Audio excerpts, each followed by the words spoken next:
So we're out here at Walgett hunting pigs.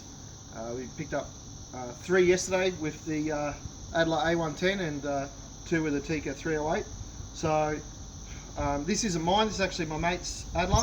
I did have the IAC, which is the 5-shot lever action as well with the exposed hammer, and I sold it to get one of these mines on order. Supposed to get it in about 2 weeks, and I'm very impressed with the way that this machine operates.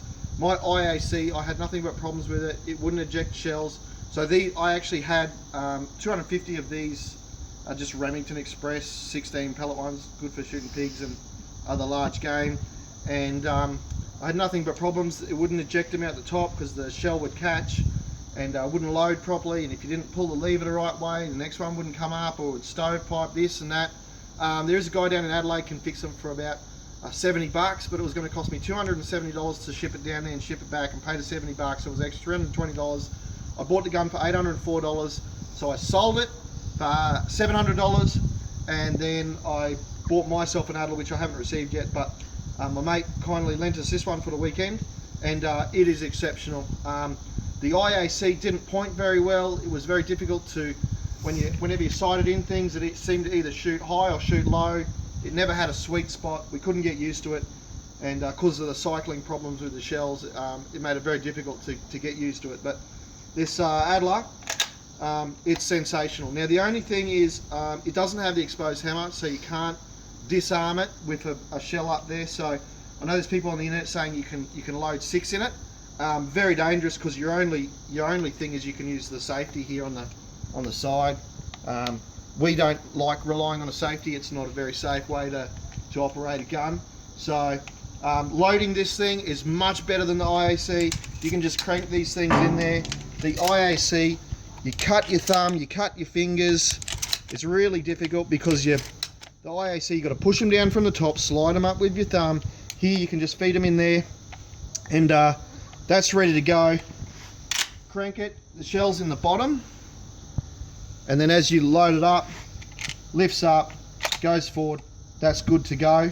Now the beauty of disarming this one versus the IAC is, you can see there, the shell's down the bottom there, and you just tip the gun upside down and it just falls out.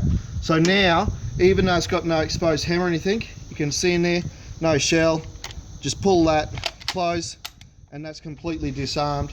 So depending on if you like to keep the trigger pulled down or you want to keep it open, you have that option. But as you can see, extremely easy to unload that. You just tip it out. So we've been very happy with it.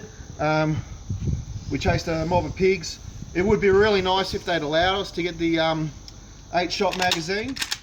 I believe there's some companies already doing extension tubes for them, because they actually haven't changed the laws yet. The A-class firearm, at least in Queensland, there is no magazine capacity limitation.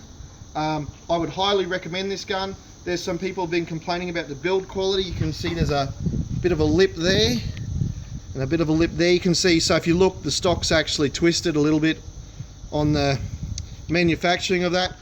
Look, for $750, I don't think you can go wrong. You can't expect something to be finished like a $3,000 Beretta or whatever the expensive as shotguns people are using are.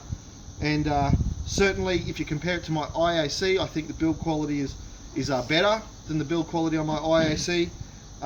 There's certainly the action on this compared to my IAC is smoother. It really smashed your fingers around as you operated it. It's a lot smoother around here compared to the IAC.